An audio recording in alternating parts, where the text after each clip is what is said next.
Hey, hija, desde abajo huele incienso. Estamos viniendo al altar que Dios nos ha regalado en Ciudad de Sion. Es un lugar que Dios escogió desde antes de la fundación del mundo. Ya le había puesto nombre y ya lo había instaurado antes de que todos nosotros naciéramos como una casa sacerdotal y profética. Él la estableció y Él deseó poner en esta región, en este humilde salón, un altar de contacto.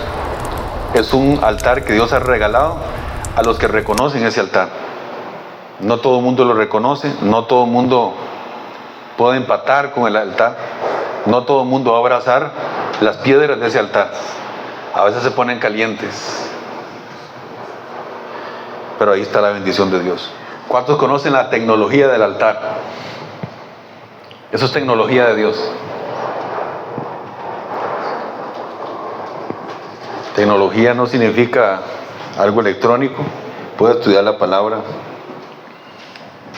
Habla de técnica, de estrategia para hacer algo. Y el altar es un medio que Dios estableció para el contacto de su pueblo con Él y sobre todo de manejo sacerdotal. El sacerdote desde un inicio debía de conocer el camino del altar, los inciensos que se queman en el altar. Pero curiosamente es ancestral esta forma. Y como que siempre desde civilizaciones muy antiguas el altar se ha manejado, desde los sumerios y todas estas, en Egipto, todas estas civilizaciones antiguas, siempre tenía que haber un altar, o se le puede llamar un portal, porque esa es una puerta, ¿verdad? Ellos sabían, inclusive aquí vamos a leer cómo Abraham sabía eso. Capítulo 12, ya les digo el versículo. Si leen el versículo 1, por ejemplo, Yahvé llama a Abraham y le dice: vete de tu tierra, de donde naciste, de la casa de tu padre, y a la tierra que yo te mostraré. Lej leja, le dijo. Ahí le empieza a relatar que él le va a bendecir, que en él y en sus simientes serán bendecidas las naciones de la tierra. Abraham emprende la marcha y en el versículo 7 dice: entonces Yahvé, apareciéndose a Abraham, le dijo: a tu descendencia daré esta tierra. ¿Y qué dice ahí después? Y edificó allí un altar. ¿Cómo sabía Abraham que tenía que edificar un altar? Si la ley de Moisés y los altares vinieron como 500 años después. Abraham es 400, 500 años antes de Moisés. Las leyes levíticas del altar. ¿Cómo sabía Noé, el hombre justo por el cual la tierra se sostuvo antes del diluvio, que él tenía que agradar a Dios por medio de un altar? Porque después del diluvio, dice, lo primero que hizo Noé fue hacer un altar y sacrificar. Altar es mishpeach, que significa sacrificio, o un lugar en donde se sacrifica. Por eso en el altar siempre se ponía algo.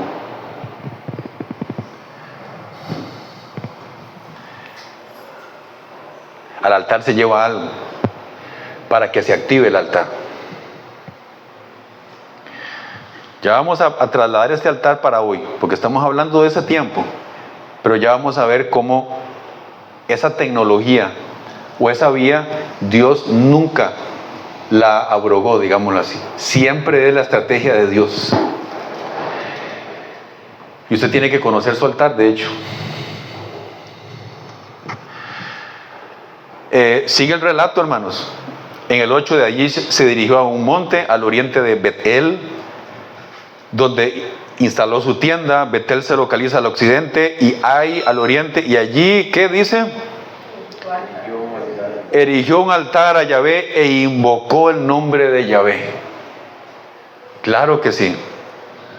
Así es. Vamos al capítulo 22 de Génesis. Aprenda esto hoy, hermanos. Si está apuntando, apunte inclusive los versículos. Tenga esto a mano. Porque el altar es una vía perpetua o una tecnología perpetua. Inclusive hoy día en el cielo hay un altar, hay altares. Y ya lo vamos a ver. 22 y versículo 5. Todo es para Dios, hermanos. Todo es para el Señor. Alabanzas a Dios. El Espíritu va primero. Alabanzas al Rey. Alabanzas a Dios. El Espíritu va primero. Todo es para Dios, hermano. Ey, Sama Shakate. 22:5. Aquí está Abraham todavía. Estamos viendo altares antiguos. Estamos viendo altares antiguos. Luego dijo a sus mozos, Abraham, ¿verdad? Cuando, aquí, antes de leer ahí, aquí es donde Abraham le pide nada menos y nada más que a su hijo, para que lo lleve al altar. Qué raro, hermanos, porque Dios se satisface de eso. Porque Dios se satisface de lo que se entrega. Porque su vida y la mía fue redimida a través del máximo altar que se ha levantado, que fue un madero. Porque Dios siempre, inclusive para marcarle el nuevo pacto, lo marcó alzando un tronco y poniendo a su hijo ahí, que es el máximo altar que se ha levantado sobre esta tierra. Luego, curiosamente, Él nos dice, vengan y tomen su cruz y síganme. Lleven su propio altar día a día y mueran cada día en ese lugar. Porque el altar es de Él, pero el altar es tuyo. Y a través del altar que Él hizo, las vías que Él abrió, usted toma de ahí también, pero tienes que morir como Él. Porque en el altar hay vida cuando hay muerte. ¿Estamos, hermanos? Dios le pide a su hijo que se lo ofrezca en holocausto. Se lleva a unos mozos, a unos muchachos, y dice, luego dijo a sus mozos, esperen aquí con el asno y yo y el muchacho iremos hasta allá, adoraremos y volveremos a ustedes. Valga decir, oigan, la palabra adorar no existe en la Biblia. Vean qué lindo esto, hermano. Cuando yo le digo a usted adorar, ¿qué significa adorar?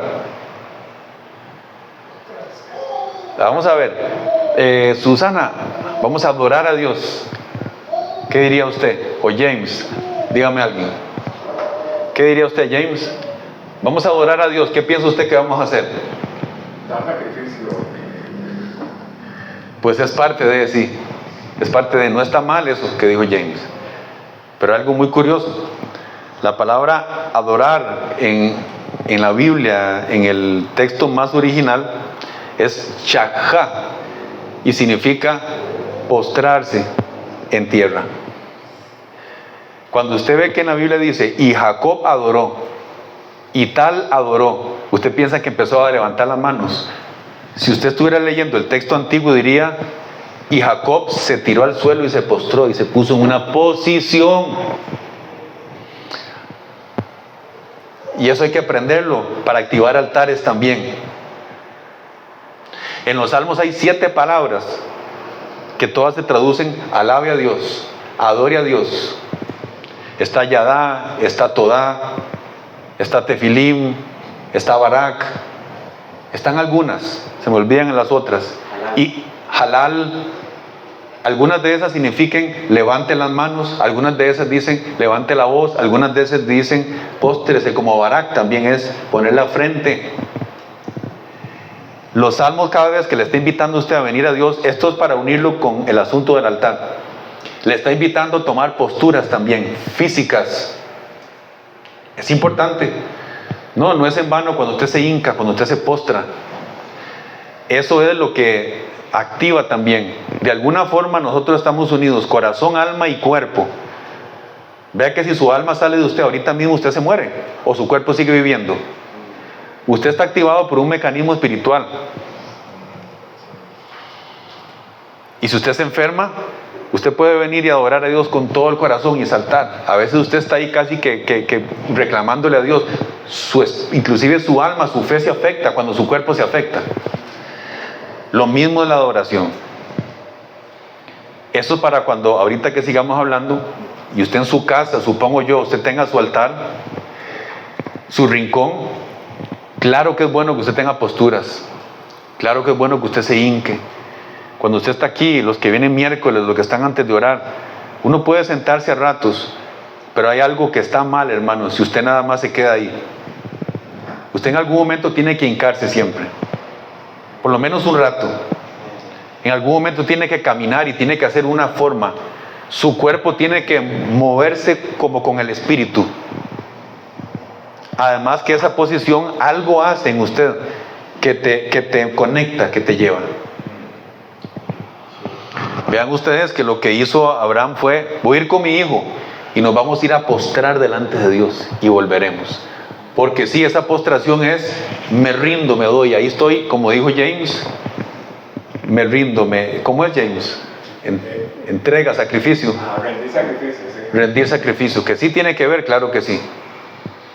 Sí, decimos que una vida de adoración es una vida de entrega total, y es como estar postrado delante de Dios, pero todo el tiempo, en el trabajo, en la casa, aquí.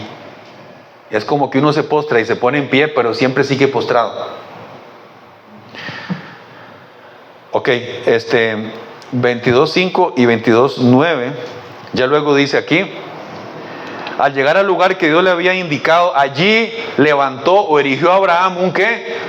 Un altar, y habiendo acomodado la leña, ató a su hijo Isaac y lo puso sobre el altar. Cuando usted entrega algo a Dios, hermanos, lo está entregando en un recinto que Dios ha dejado para recibir lo que usted entrega. Ese es su altar. Algunos están conociendo el altar aquí en Ciudad Sion.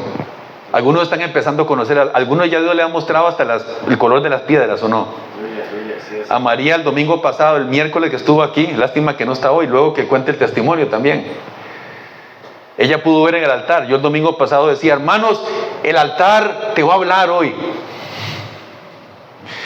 Todo es un organismo vivo en Dios, hermanos. Y ella estaba orando ahí, con razón yo la veía que gemía ahí. Y ella vio yo le decía: rejunten las piedras, junten las piedras, háganlas un puño, empiecen como Elías. ¿Recuerdan cuando Elías derrotó a los profetas de Baal? ¿Cómo los derrotó? Primero ordenó el altar. Dice que el altar de Yahvé estaba arruinado, y él agarró las 12 piedras y las ordenó. Y luego retó a los profetas de Baal, porque ya había un lugar de adoración. 12 piedras. Claro, ahí se burlaba y todo y ahí fue donde vino fuego del cielo. Reúnan las piedras, decía yo el miércoles. ¿Sí? Ya María dice que ella porque Dios le da muchas visiones, y dice que ella empezó como a hacer así, como en el espíritu, y de repente se le transformó en visión eso. Y cada piedra que ella veía se hacía como un anciano, con bastoncito, decía. Y cada piedra le hablaba, le decía: ese es tu Dios amado, ese es tu Dios amado. Y es que ella se refiere a Dios como Dios amado. Cada vez que ora dice: Padre amado. Cada piedra se transformó en un anciano, hermanos. Y eso del anciano, no puedo quedarme ahí, tiene mucha connotación lo del anciano. Con bastón, porque son altares ancestrales. Le hablaba y le decía: ese es tu Dios amado. Y se lo estaba apuntando ahí en ese lugar de encuentro. Eso que usted vio, Yanina, ese altar que usted me preguntaba, eso es Abraham, eso es en el tiempo antiguo. Ya se está entendiendo que Dios te reveló tu altar. Usted vio las piedras de la forma que usted las vio. Entonces ya uno conoce. Y llega un momento que usted sabe que no puede soltarse de ahí. En Levítico 6:13 dice: el fuego en el altar estará encendido y no se apagará continuamente. Eso es ley sacerdotal. Y ya vamos a aterrizar el mensaje viendo que somos sacerdotes responsables de un altar. Todos los que estamos aquí. Si se dice que eres sacerdote y no conoce la vida del altar, no puede ser sacerdote, porque el sacerdote vive, funciona, respira a raíz del altar. Ese es su todo. Ese es su cuido. Como les decía el otro día, vamos a entrar a la tienda, bárrala, la tienda. Imagínese la tiendita, una tiendita de esas que usted ha visto en National Geographic de los beduinos, como cafés, con cuerdas, y adentro hay un altar. Ese es su altar. Usted puede creer, hermano, que Dios le ha regalado a usted un altar para comunicarse con Él. Pero a veces usted entra después de tiempo y ya está lleno de polvo, está sucio, está con hierbas. Las piedras que tienen que estar puliditas están ya con moho, ya huele a húmedo ahí, hermano. Tenemos que limpiar eso. Amén. Capítulo 24, ahí mismo, hoy está fácil. 24 y 26. Aquí hay una historia fabulosa. Y dice que es cuando, ¿recuerdan cuando mandan a pedir esposa para Isaac? Ahí es donde aparece Rebeca, ¿verdad? Pero vean qué curioso, hermanos. Después de todo, pasa la prueba la mujer, Rebeca. Ella hizo lo que él le pidió a Dios que hiciera, una seña. No es malo pedir señas, hermanos.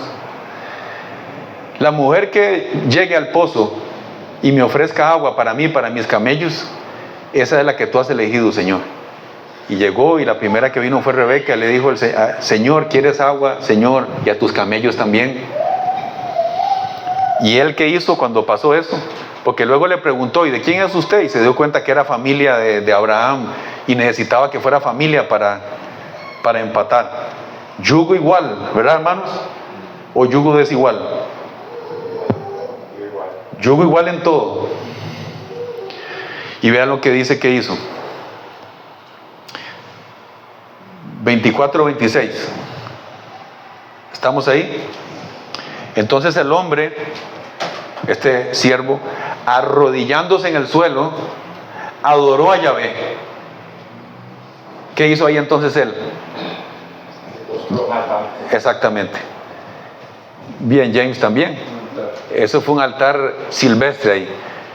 Pero vean qué curioso, aquí dice, entonces el hombre arrodillándose, y allá arrodillándose, legalmente lo que diría, vean qué importante poder ir a palabras en el texto original. Ahí diría la palabra kadat, que un día hablamos de aquí. Kadat, ¿quién recuerda qué era kadat? Kadat significa como secarse, encorvarse. Lo primero que hay que hacer para que el altar se active es kadat. Recuérdese esto, hermanos. Cuando usted está en su casa, cuando usted viene aquí, uno se seca, uno se contrae, uno se hace pequeño, uno se encorva, uno se nulifica, para que Dios empiece a aparecer. Porque nosotros no vemos a Dios porque tenemos mucho de nosotros, mucho interés personal, mucha mente con la ocupación de lo que nos atañe cada día. Entonces, para usted orar, tiene que deshacerse a usted mismo. Los primeros minutos de la oración es que usted se está aniquilando a usted, su propio yo, el ego, su pensamiento, su querer, los tiempos que usted quiere en que las cosas se den. Y usted queda hasta que quede gravitando en su alma, en su espíritu. Ahí entra la oración del espíritu. Y la oración del espíritu automáticamente ya te conectó a tu altar. Cuando usted ora la oración del espíritu, usted va orando y usted como que ve lo que tiene que orar, como que le estuvieran dictando. Yo sé que algunos ya han entrado en oración del espíritu. Muchas veces usted hasta ve adelante, como en figura, lo que usted tiene que ir orando. Muchas veces usted siente, le sale como que estuvieran hablando, usted nada más ora y como que estuvieran hablando por usted en su boca. Fluye. Ya ahí, ya usted se topó con su altar. Porque el altar hay que activarlo. Ustedes saben cuántas pocas personas oran realmente. Porque una cosa es que usted llegue y pide y repita, el techo lo oye, la pared lo oye, su vecino lo oye, usted se oye a usted mismo, Dios no lo oye. No pasó del nivel en donde ya empieza la activación. Usted sabe, de un porcentaje de 1000 personas, cuán poquito realmente oraron, vieron, declararon por lo que vieron, activaron y se movió el mundo espiritual. Ya cuando usted ora en ese sentido, el mundo espiritual se mueve. Amén. Entonces él hizo kadat, secarse en el suelo, y se postró. Ajá. Sí, hermanos, vamos a Hebreos, y con esto vamos ahora a entender esto un poquito. Poco a poco he ido tirando algo del tabernáculo celestial, de Melquisedec. No es el tema hoy, pero aquí tiene que ver mucho también. Eso se va entendiendo poco a poco. Hebreos 8, capítulo 8, versículo 1. Aquí viene hablando de Melquisedec. Aquí viene hablando del sacerdocio de Melquisedec. Y dice, el punto principal de todas las cosas es que tenemos un sumo sacerdote. Atención, hermanos, que está a la diestra del trono de la majestad en el cielo. ¿Cuál es el punto principal? Que tenemos ¿qué? El sumo sacerdote. ¿Quién es ese sumo sacerdote? Yeshua, nuestro Mesías, según el orden de Melquisedec, que opera en el sacerdocio celestial. Si es sacerdote, tiene que haber ministración en un tabernáculo que existía. Oigan, hermanos, antes de la fundación del mundo, ya el diseño del tabernáculo ya en el cielo estaba operando. Vean lo que sigue. Y él es el ministro del santuario y del verdadero tabernáculo, el cual erigió Dios y no el hombre. ¿Cuál es ese verdadero tabernáculo? ¿Cuál es? ¿Dónde está? ¿Y a dónde está el cielo? Allá arriba. Y Yeshua dijo, arrepiéntase, en el reino de los cielos ha venido. Ahora usted entró en el reino. Y el tabernáculo es arriba, pero se conecta abajo. Ese es el misterio de la vida dual. Ahí es cuando se hacen doble las cosas. Y usted aprende que hay dos de cada cosa. Y ese tabernáculo tiene que unirse por consenso en la tierra, por inciensos que se queman aquí. Se activa allá. ¿Hay algún tabernáculo en Jerusalén hoy día? No, eso 70 años después de Cristo, out. Era necesario que eso pasara para que se instaurara el nuevo pacto en un orden mayor, en donde usted puede ser sacerdote y entrar a ese altar que ahora está presente. Aquí en Ciudad de Sion, cuando entramos en esta línea, estamos conectando con ese altar, con ese tabernáculo, hermanos. Ahí vemos a Dios. Versículo 3, porque todo sumo sacerdote que es constituido lo es para presentar, oigan, ofrendas y sacrificios. Todo sacerdote que presenta, por lo cual era necesario también que éste tuviera algo que ofrecer, Yeshua. Porque si él estuviera sobre la tierra, ni siquiera sería sacerdote. Pues existen sacerdotes que presentan ofrendas de acuerdo a lo que está en la ley. Oigan esto, por favor. Aquí vamos aterrizando, son los últimos 2 versículos. Los sacerdotes de la tierra, está hablando, dice, que ministran a semejanza y sombra de las cosas que están, ¿dónde? Los sacerdotes en la tierra ministran a semejanza y sombra ¿de qué? De lo que está en el cielo. Entonces todo lo que estuvieron haciendo en ese tabernáculo era sombra y figura de algo que ya estaba. Y vean cómo Moisés fue quien lo vio y lo plasmó en la tierra. Dice, como fue dicho a Moisés mientras levantaba el tabernáculo aquí en la tierra: mira, haz todas las cosas conforme al modelo que te ha sido mostrado en el monte. ¿Qué vio Moisés en el monte? ¿Cuál modelo de tabernáculo?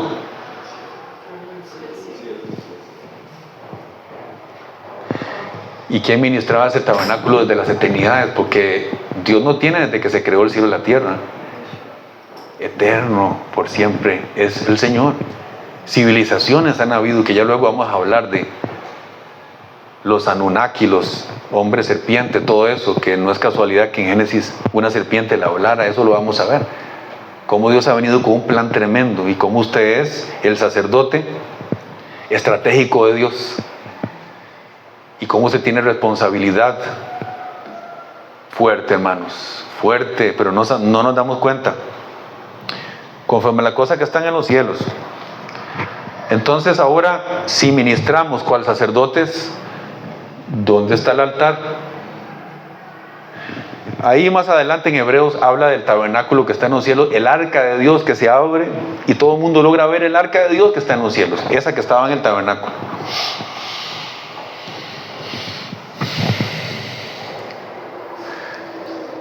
¿Dónde está tu altar, hermano? Vamos, que esto no es un culto religioso. Yo no quiero adornarle aquí con un mensaje de domingo. Creo que ni palabras de domingo sé mucho. Tenemos que despertar a la realidad que activa los cielos. Y nada saca uno si uno viene aquí, se endulza, se aviva y va a la casa y seguimos igual. Abraza tu altar, hermanos. Aprecia lo que Dios te dio. Único. Y aquí hay uno que es comunal. Cuando usted viene aquí, y lo que sucede aquí es por la vía abierta de este altar. Aquí hay uno que es para usted, que Dios le regaló aquí. Y usted viene a ministrar para que se active.